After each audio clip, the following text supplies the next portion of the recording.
নমস্কার বন্ধুরা, আশা করি তোমরা সবাই ভালো আছো, সুস্থ আছো। আজ আবারও চলে এলাম একটি মিনি ব্লগ নিয়ে। তো আজকে তোমাদের সঙ্গে শেয়ার করব একটি রেসিপিটি হলো এক চিকেন তড়কা রেসিপি। তো প্রথমে আমি তড়কা ডালটাকে সিদ্ধ করে নিয়েছি, এবার ডিমটাকে ভুজিয়া করে নিয়েছি, আর চিকেনটাকে ফ্রিজ থেকে বার করে বরফটাকে কাটিয়ে নিয়েছি। এবার তেল দিয়ে দিলাম কড়াইতে। তেলটা গরম হয়ে গেলে এবার দিয়ে দিলাম পেঁয়াজ কুচি। পেঁয়াজটা লাল লাল হয়ে গেলে আমি এর মধ্যে দিয়ে দিলাম আদা, রসুন আর 4-5টা কাঁচা লঙ্কা পেস্ট করে রেখেছিলাম, সেটাকে দিয়ে দিলাম। আর এর মধ্যে একটু লঙ্কার গুঁড়ো দিয়ে দিলাম, লবণ হলুদ দিয়ে এবার চিকেনটাকে ভালো করে কষিয়ে নেব। তো চিকেনটা আমার মোটামুটি কষানো হয়ে গেছে। এবার আমি ডিমের ভুজিয়াটা চিকেনের মধ্যে দিয়ে দিলাম, দিয়ে ভালো করে কষাবো।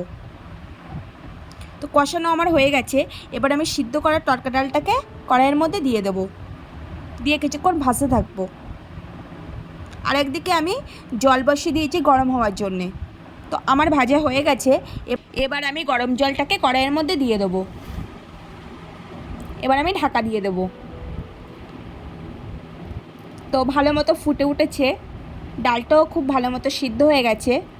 ডালটা আমি প্রেশার কুকারে সিদ্ধ করিনি, আমি কড়াইতে সিদ্ধ করেছিলাম। তো ডালটা কষতে কষতেই ভালো সিদ্ধ হয়ে গেছে। তো দেখো বন্ধুরা, সুন্দর একটা কালার চলে এসছে। এবার আমি তড়কা মশলা দিয়ে দেব।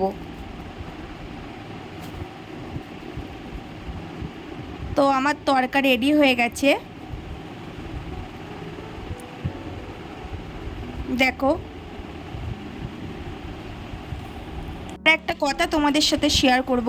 আমি ভিডিও দিতে পারছি না কারণ আমার বাড়িতে একটু প্রবলেম আছে, শ্বশুর শাশুড়ি অসুস্থ, আমার নিজেরও শরীরটা ভালো না, যার ফলে আমি ভিডিও দিতে পারছি না।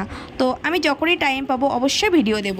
তো তোমরা অবশ্যই কমেন্ট করে জানিও রেসিপিটি কেমন লাগলো। তোমরা সবাই ভালো থেকো, সুস্থ থেকো, আমার চ্যানেলটিকে সাবস্ক্রাইব করে আমার পাশে থেকো।